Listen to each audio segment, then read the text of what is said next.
Major funding for KPBS Evening Edition has been made possible in part by Anderson Plumbing, Heating and Air, proud to support the mission of KPBS and privileged to serve San Diego clients. Anderson Plumbing, Heating and Air, helping homeowners maintain drain, heating, and cooling systems since 1978. And by the Conrad Prebys Foundation, Darlene Marcos Shiley, and by the following.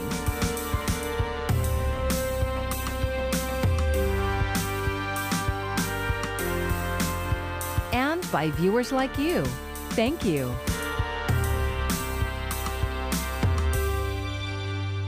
Oh my God, a plane crashed into this UPS truck and into this house right by our neighborhood. Oh my God, I saw the plane coming down. A tragic day in Santee as neighbors watch a small plane crash into their neighborhood. All of this just blocks away from a high school.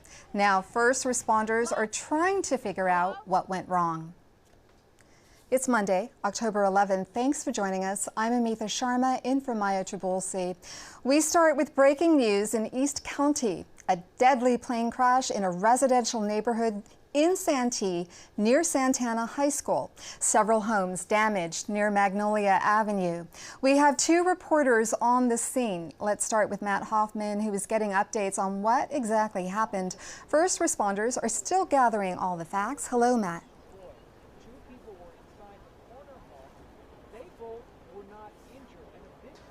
Hey, hey, Amitha. Yeah, there are at least two people who are dead and two more that are hospitalized following this horrific plane crash here in Santee. As you can see behind me here, some of the aftermath of this crash, completely burned out homes. Fire officials say at least two homes were completely destroyed by the crash and then caught on fire. And there's an additional 10 houses that have been impacted by debris. The scene is described as graphic and horrific by first responders. They arrived minutes after the crash, which was first reported just after noontime, and they were able to quickly put out the flames, but their investigation was slowed by an active gas leak inside one of the homes. Now, we're told that airplane that crashed was a private plane traveling from Yuma to Montgomery Airport, which is in Kearney Mesa. Officials say they don't know why it went down or how many people were on board. They do say of the destroyed homes, one is believed to be empty, and the other had a couple in it that was rescued by neighbors. We spoke to one man who helped pull a woman in it to safety. We don't know about the number that was on the plane. That's really the biggest question mark that hopefully we'll be able to answer for you soon. But as far as the plane occupants and the extent of the crash damage, it was non-survivable. So I ran outside and I heard my neighbor yell, "A plane just crashed," and I turned and looked and saw all the smoke over here. So I immediately took off running, came over here, and I came up this street right here, saw that the front of the house, it was fully engulfed in flames, but the side window was not. So me and like 6 or 7 other neighbors went to that window. We're able to open up the window, call out, "Is anyone in here?" And she's like, my puppy, and what just happened? And we're like, "Ma'am, come to us, come to us."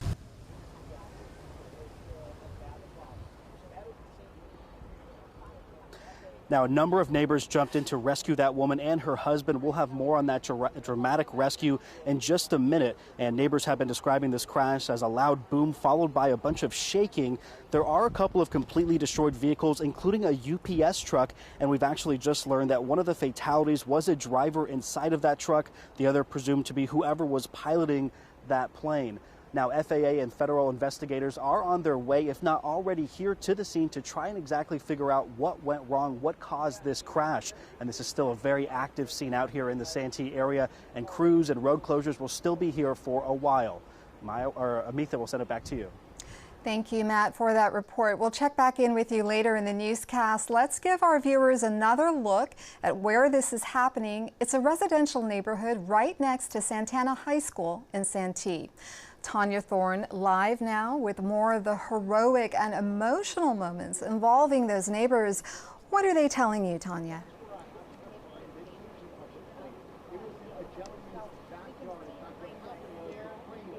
Thanks, Amitha. It was a devastating day in the Santee neighborhood. We spoke to a lot of the neighbors who said they were working from home when they heard the loud boom and felt their houses rumble and shake.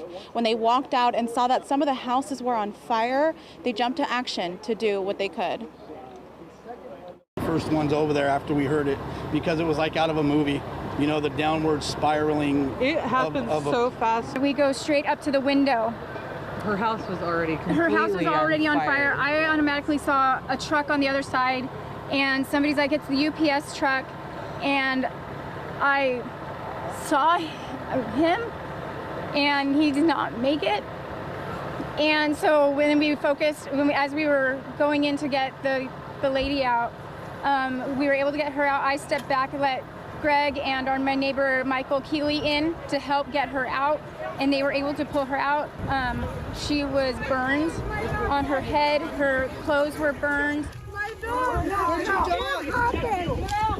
Come on. Anybody else in there? Where's the owner? The owner's right here.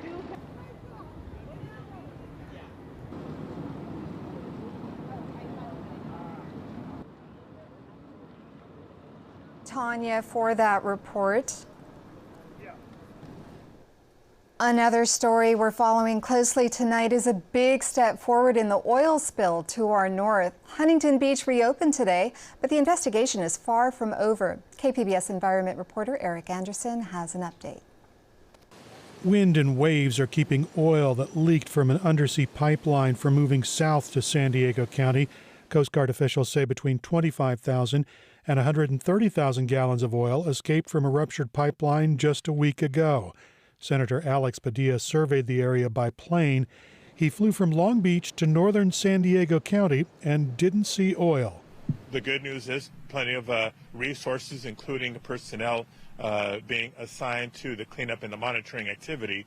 But the progress looks good thus far, but we don't want to take anything for granted. California Attorney General Rob Bonta said he's committed to finding out what happened to cause the spill. We are investigating.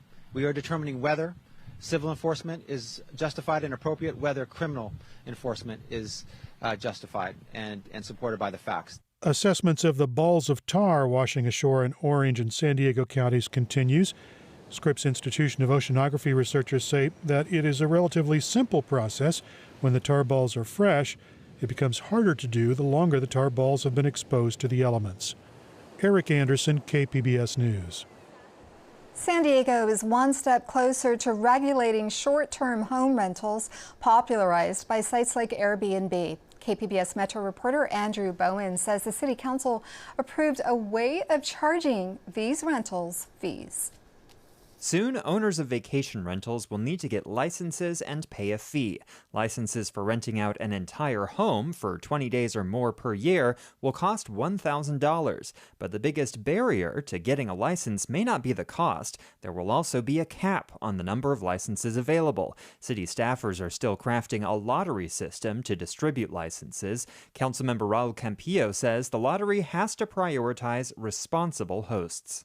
There's a whole lot of people depending on this system rolling out with credibility, applicability, and holding and accountability for good hosts, good guests, and more. There will be no cap on short-term rentals where the host lives on site or those rented out fewer than 20 days a year. The council approved regulations for short-term home rentals in February after years of stalemate on the issue. Andrew Bowen, KPBS News.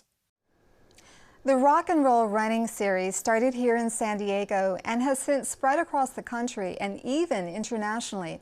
It had been an annual tradition since 1998, that is, until the COVID pandemic. KPBS reporter Claire Tregeser says now the race is back. So, 98, I ran my first marathon and did rather poorly, and that led to me doing a second Rock and Roll Marathon.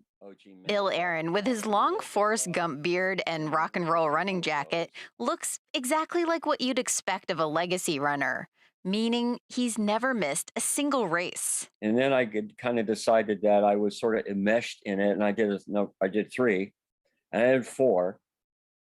And then in 5, they gave us a really sweet patch for being a legacy runner, and one thing led to another. And then he kept racing for 23 years.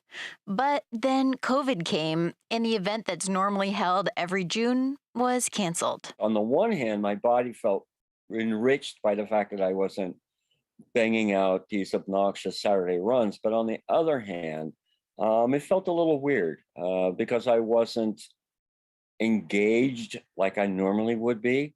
The June 2021 race also didn't happen. It was postponed to this October 24th. And when runners line up in Balboa Park, Aaron will be there, even though he's not used to running a fall marathon. I can't imagine not being there October 24th, irrespective of how I think the marathon for me personally is going to go. I can't imagine waking up the morning of October 25th and realizing that I did not toe the line the previous day. The runners come in this way off of Ash. Meryl Leventon is the race director. She's preparing for an unusual race after almost 2 years of uncertainty. It feels kind of surreal to actually be talking about it right now because we didn't know when we were going to be racing. There are still COVID precautions to take, no shuttle buses, and runners will be much more spread out at the start. She expects 20,000 people this year, which includes people who are signed up in 2020 and deferred, and also new people who picked up running when gyms were closed. I'm excited to welcome all these new runners that have picked up this hobby during the pandemic. So I would say the overall level of excitement is higher than usual. Making up for lost time. Wendy O'Dwyer has already run a few races this summer. She normally runs several each year and says during COVID, she felt the loss of the starting line. I wasn't motivated to run. And then when for some reason, they closed off Balboa Park for runners and walkers, which I thought was kind of weird. But because I couldn't run through the park. Now she's eager for the race, which has lots of entertaining sights from San Diego along the way, from Balboa Park to drag queen cheerleaders in Hillcrest to the Military Mile in North Park. As for Aaron, the legacy runner, he's determined to toe the line, even if he feels a little nervous about being in a big crowd. I tell my athletes not to get those kind of things stuck in their head because it has a tendency to overwhelm all the psychological adaptations that take place when you're training for a race like this. He says he'll likely wear a mask at the starting line and then take it off as the crowd thins and runners spread out along the course. Claire Tregesser, KPBS News. I'm Judy Woodruff. Tonight on the NewsHour, monumental battle. The Biden administration expands national monuments at the center of the cultural heritage debate. Coming up at 7 after Evening Edition on KPBS.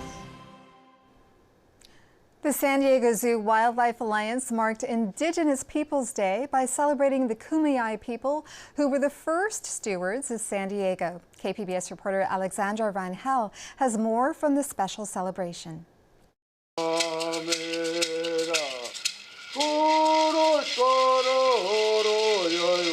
Ulises Velardes opened up the Indigenous People celebration at the San Diego Safari Park with the blessing ceremony. And we're asking for new things to fall upon us, new good blessings. So when that sun is rising and the day is upon us, those songs are asking for those things to come over us. Velardes is a Kumeyaay from the San Pasqual Indian Reservation. The San Pasqual Band of Mission Indians and members of the Kumeyaay were invited to attend Monday's celebration. Velardes says the day is all about remembering the lessons learned from their elders and keeping traditions alive. This day is very important because, you know, it remembers a part of the past of who we are and the people that once were here, to realize, in the communities to realize around, that we're still here. We haven't really disappeared. To be able to celebrate the San Pasqual Band and the Kumeyaay people, it makes so much sense to bring it together so that we're all protecting the things that we love here in San Diego County. Lisa Peterson, executive director at Safari Park, says the Kumeyaay are essential to the park's conservation efforts. As stewards of the land, they know this land better than any. Johnny Bear Contreras, a tribal citizen of the San Pasqual Band, says it's a special feeling to be recognized by Safari Park in the San Pasqual Valley, a land that the Kumeyaay is so deeply connected to. Many of the tribal members that will be here today, tribal citizens from all different tribes, are going to feel some of that same connectiveness. You know, they'll feel something. Maybe won't be able to explain it specific, but there'll be some sort of connection. Alexandra Rangel, KPBS News. Hispanic Heritage Month continues into October as a celebration of Latino culture. Here in San Diego County, there are mentors working every day to improve life for the younger Hispanic generation and preserve the history they come from. Tonight, KPBS education reporter MJ Perez takes us to Lincoln High School to meet the principal empowering students for success. For me to get to be back in a school full of black and brown kids that look like me. And every day, Melissa Agudelo is grateful to be walking the sprawling campus here at Lincoln High School. She is one of two principals responsible for 1,500 students. Many of them she knows by name and speaks their language. Hi, TK. How you doing, sweetheart? Good. Good to see you. I'm proud to be a Latina leader here at Lincoln. I'm proud to be able to be someone who speaks Spanish to them when they need me to speak Spanish, who can have them come in and be upset and say, no puedo en inglés. Okay, that's fine. Speak to me in Spanish. Buenos días, ¿cómo estás? Her daily connection to students comes in between classes or sometimes in the school clothes closet when a student needs help with basic needs. She is always observing, learning. If I love and respect you, I love and respect myself. This is my social justice work. This is how I want to help impact my Latino community. This is it. So being at Lincoln is a gift. This is Principal Agudelo's first year at Lincoln High School. Along with her co-principal, she leads a staff of 130. Half of them are people of color. 70% of the student population is Latino.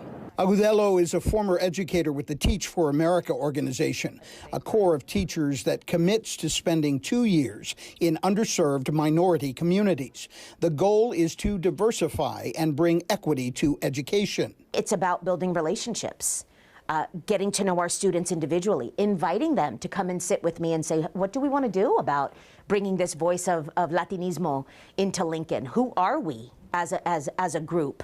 The principal credits her success to her Colombian immigrant parents who sacrificed so she could find her voice and share it with those who come after her.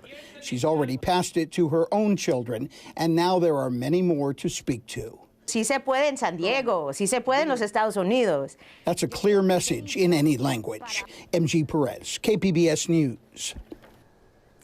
KPBS has special programming tonight to celebrate Hispanic Heritage Month. John Leguizamo hosts the Hispanic Heritage Awards tonight at 10. Some of those honored include Carlos Santana, Salma Hayek, and NFL coach Ron Rivera. A Bay Area city is making a long overdue apology for a racist attack against its Chinese immigrant community. Natasha Chen tells us about a piece of California history few know about and how today's leaders are trying to make amends. This ceremony late last month in San Jose, California, marked a moment more than 130 years in the making. The city of San Jose apologizes to all Chinese immigrants and their descendants who came to San Jose and were victims of systemic and institutional racism. As part of the city's attempt to combat rising anti-Asian hate during the pandemic, this formal apology acknowledges San Jose's role in passing anti-Chinese policy in the late 1800s, including a declaration of Chinatown as a public nuisance, issuing orders for its residents to leave, leading to an arson in May of 1887 that destroyed the thriving community of 1,400 people. We are walking on the site of Market Street, Chinatown.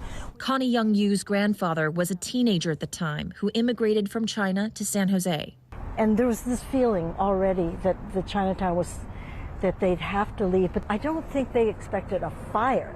The San Francisco Daily Examiner reported on the fire, calling it, quote, San Jose's joy. Young Yu says her grandfather was working in the fields that day.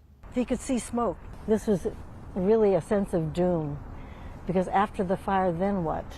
Are they going to come after the individuals? She described how her grandfather used to be chased, had rocks thrown at him, echoing some of the anti-Asian attacks seen during the pandemic. We were hearing rhetoric coming down from our federal government, as we know, our past president, that was really, I think, encouraging a lot of this hate and these hate crimes that were occurring.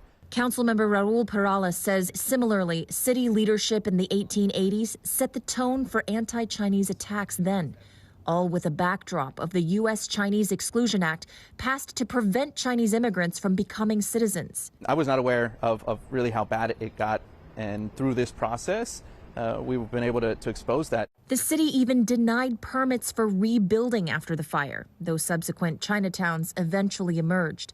About 100 years later, during the construction of this hotel, the Fairmont, people discovered artifacts that had survived the fire, a painful reminder of the city's past. They found what life was like. They obviously had toothbrushes, they had kitchen utensils, they even had whiskey bottles. When these pieces were found, the Chinese Historical and Cultural Project formed, with Jerry Wong at the helm. Finding pieces like this, it was just like opening a horizon of what was life like for those people. The museum shows a timeline of San Jose's 5 Chinatowns. After the arson, the Chinese rebounded into a new community called Heinleinville. This museum building is a replica of the last standing structure from that final Chinatown. Only this altar is original. That neighborhood today is full of construction cranes. The new development will include a park named after Heinleinville. At a time when anti-Asian hate has surfaced again, that gesture, along with the city's resolution and apology, mean more to the community than a piece of paper. This is a record of the city's role in promoting a real climate of hate against the Chinese immigrants. And also a record of resistance. A story of rebuilding and repairing. It's a sense of overcoming. Natasha Chen, CNN, San Jose, California. This is an important day for the LGBTQ community, the 33rd Annual National Coming Out Day. It's a day when people are encouraged to share their stories about being public with their gender identities and a sexual orientation. The national movement started back in 1987. President Joe Biden issued a statement today saying he wants all members of the LGBTQ community to know they are loved and accepted. Gusty winds forced the closure of schools in the Mountain Empire District today. With a look at what's ahead, Jessica Pash has our forecast.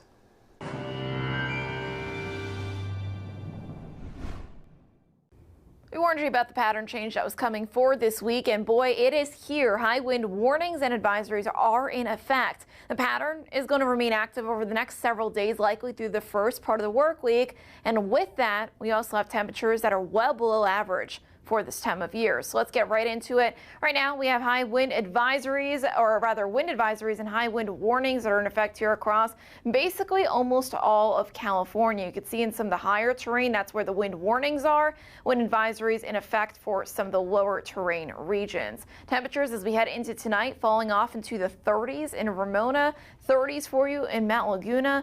Even in Borrego Springs, we're going to fall off into the low 50s. It's a dramatic change from where we have been over the last couple of nights and couple of weeks. Heading into Tuesday, we're still going to remain active here. The gusty winds will begin to spread off to the east here. High fire danger for some across central portions of California, but for us in Southern California, it's likely just going to be the gusty winds that remain the big story, and of course the cooler temperatures too. We're looking at highs in the 60s for Ramona and Escondido. Looking ahead to your Tuesday, low 70s for you in Borrego Springs. Borrego Springs, you've been in the low 70s for overnight lows in recent days, and now you're going to be there for a daytime high. Wednesday, not a whole lot of change in the forecast here. Temperatures still well below average for this time of year, though things do look to rebound, at least for Southern California, as we move into the later part of this work week. Near the coast, temperatures go from the low to mid 70s through about Thursday, back up into the 80s as we head into the end of the work week and into the weekend.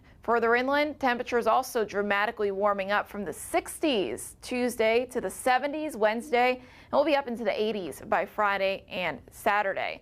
In the mountains, temperatures stuck in the 40s for the next couple of days, overnight lows in the 30s, but we do rebound nicely here too Friday and Saturday. Friday, we're back in the 50s, 60s as we head into Saturday, and even in the desert, we're going to be seeing temperatures recover from the 70s back into the 80s for the later part of the work week. For KPBS News, I'm meteorologist Jessica Pash. And before we go, another update on our top story, the small plane crash in Santee. It happened around 12:30 this afternoon in a residential neighborhood near Santana High School. Several homes were damaged or destroyed. Matt Hoffman is there live. What's the latest, Matt? Amitha, this crashing out here is still very active. You can see behind me the remnants of where that plane collided with two houses. We know that 2 people are dead. 2 more were taken to UC San Diego Medical Center with unknown injuries. Now, that plane crash was first reported around 12:15 this afternoon. It has completely destroyed 2 houses and damaged 10 others.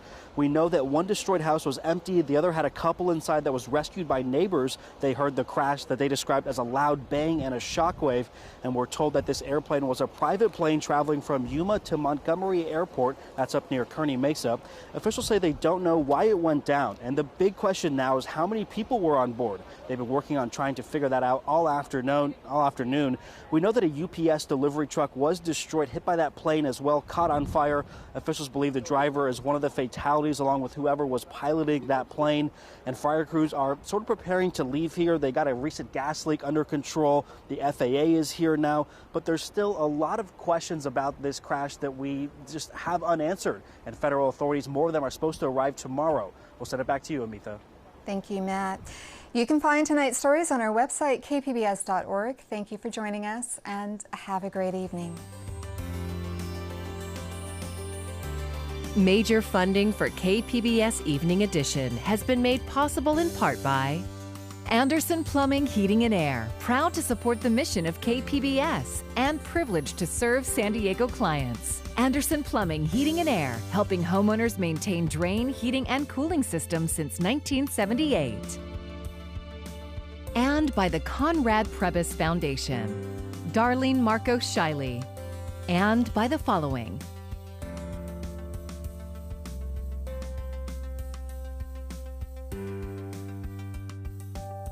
and by viewers like you. Thank you.